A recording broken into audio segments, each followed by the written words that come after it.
Assalamualaikum warahmatullahi wabarakatuh. Selamat siang, salam sejahtera untuk kita semua. Saat ini kita mau menampilkan pesanan dari Bang Albertus Daniel. Mohon maaf, baru sempat untuk membuat kontennya. Sudah sekitar 2, 3 atau 4 bulan yang lalu pesan konten sampai panen ya, jadi baru sempat. Jadi untuk budidaya tanaman lada, yang pertama cara menanamnya dulu ya, karena kita tidak punya bibit lain ya, jadi kita cari bibit tanaman-tanaman yang umur 1 tahun, 2 tahun atau 3 tahun itu bisa kita ambil. Jadi kita bisa ambil. Nah, setelah kita ambil itu paling bagus kita siram dengan air gula atau kita rendam dengan air gula selama setengah jam ya. Nah, itu yang paling bagus ya, tapi nggak apa-apa, ini kita buat konten ya. Jadi kita buat konten ya, jadi nggak ada kameramennya, kita buat sendiri ya. Ini kita buat konten. Langkah awal yang kita lakukan sebelum kita menanam, kita harus buat lubang ya. Ini sudah saya buatkan lubangnya ya kan, buat lubang kira-kira berapa banyak yang ingin ditanam. Nah, kita buat lubang, terus kita pantek dengan kayu. Nah, ini pantek dengan kayu kan, kita cari kayu-kayu ini. Ini kalau saya beli ini biasanya satu ini 10.000 ya. Jadi satu ini namanya tajar, atau di sini orang sering bilang junjung. Jadi 10.000 satu ya kan. Jadi kita tinggal kalikan keperluan kita nanam berapa ya kan. Mungkin beda tempat beda ya kan, tapi kalau kita kayu-kayu super itu biasa sampai 25.000. Jadi ini jenisnya jenis samak. Jadi samak kalau di sini sekitar 10.000-an, tapi kalau kita pesan kayu ulin, nah itu bisa sampai 25.000 bahkan 30.000 ya. Tapi kalau rekan-rekan ingin menanam, atau mungkin yang pesan konten Bang Daniel itu ingin menanam, kita bisa sambil menanam pohon gamal atau pohon-pohonan yang lain, pohon randu bisa juga ya. Jadi kita tanam pohon ini dulu ya kan, selama 1 tahun atau setengah tahun, atau kalau sudah ada dia batang yang besar nih langsung kita tanam, terus kita tanam lagi pohon lada atau pohon saang, nggak masalah, itu bisa ya.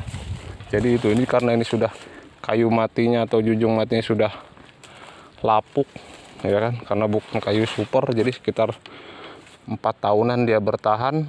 Nah, jadi kita ganti dengan junjung gamal, junjung hidup, jadi dia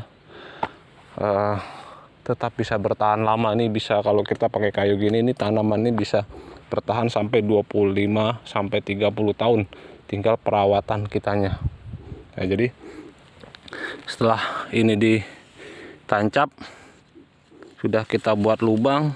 Ini komposnya ya. Jadi kalau tidak ada kompos, ini kita ganti dengan tanah bakar itu bisa, tapi jangan menggunakan pupuk kimia dulu, atau misalnya NPK, TSP, urea itu jangan ya, karena masih panas. Jadi itu jangan dulu. Setelah dia sekitar 3 bulanan, nah itu baru boleh dikasih pupuk kimia ya. Jadi kalau kita baru tanam itu kita cukup kasih dengan kompos atau kohe yang sudah jadi, atau tanah bakar itu bisa ya. Nah, terus seperti ini sudah kita tanam ya kan. Jadi ini sekitaran 7 ruas, 3 ruas atau 4 ruas di bawah. Nah, ini kita tanam. Nah, kita tanam lagi.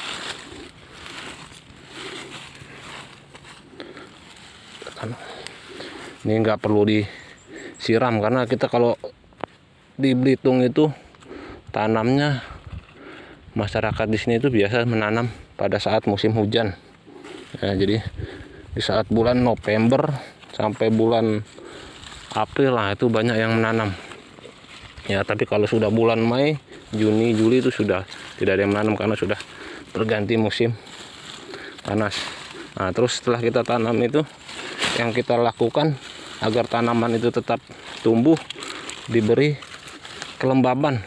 Nah, jadi kita cari ranting-ranting pohon yang agak tahan lama. Nah, ini kalau ini jenisnya jenis samak.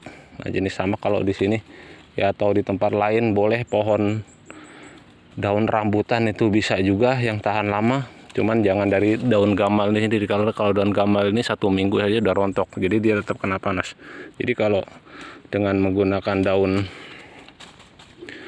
yang tahan sekitar 1-2 bulan, tetap memberikan kelembaban ke tanaman. Jadi setelah ditanam ini kita tunggu sampai 2-3 bulan. Nah, setelah dia 2-3 bulan tumbuh, nah ini kita buka ininya. Nah, dia sudah bisa beradaptasi. Nah, itu boleh diberi pupuk kimia. Nah, terus juga setelah 1 tahun tanaman itu tumbuh, ya kan, biasanya dia juga ada bunganya, ada yang sudah berkembang, ya kan. Jadi setelah misalnya contoh 1 tahun, nah contoh seperti ini, misalnya sudah 1 tahun, nah dia sudah tumbuh banyak seperti ini. Nah, salah satu cabang yang tadinya itu dipotong. Nah, jadi cabangnya itu dipotong. Nah, ini kebetulan sudah kita potong, jadi dipotong, kita kasih contoh untuk dipotong. Nah, misalnya seperti ini, ya, jadi dia udah tumbuh, ini kita potong. Nah, kita potong lagi seperti itu, atau mau dari bawah nggak masalah kita potong. Nah, jadi tujuannya apa, ya kan, jadi semakin kita banyak potong seperti ini, semakin banyak cabang yang naik ke atas, jadi banyak tunas-tunas yang naik ke atas. Nah, ini setelah 1 tahun. Jadi setelah 1 tahun kita potong lagi. Biasanya kalau kita potongnya dari bawah, nah, bisa potongnya dari sini, itu bisa juga, ya kan. Nah, setelah 2 tahun dia sudah mulai berbunga. Jadi dia kalau sudah berbunga, nah ini kebetulan kita tanpa skip, ini untuk gambaran Bang Albertus Daniel aja, ya kan. Jadi kalau sudah mulai 2 tahun, biasanya musim hujan, nah dia sudah mulai berbunga. Nah, ini sudah mulai berbunga. Nah, terus selama 2 tahun 6 bulan atau 2 tahun 7 bulan, nah dia udah masak buahnya. Nah, ini yang sudah masak. Nah, ini udah masak. Nah, itu udah bisa kita panen. Nah, ini untuk ini dia berbunga di bulan April Mei, ya. Jadi kalau di sini disebutnya buah selak. Nah, jadi nanti kita panen di bulan Mei Juni. Nah, nanti sekitaran bulan 10, bulan 11 kita panen lagi yang ini. Nah, ini namanya buah selak. Nah, jadi kalau udah 2 tahun gambarannya, dia nanti udah tumbuh bunga. Ya, setahun pun sudah tumbuh bunga, itu boleh diambil, boleh dibuang. Ya, jadi itu namanya sebutannya buah pasir. Nah, ini udah bisa kita panen nih. Tapi karena belum ada orang yang memanennya, jadi kita biarkan dulu.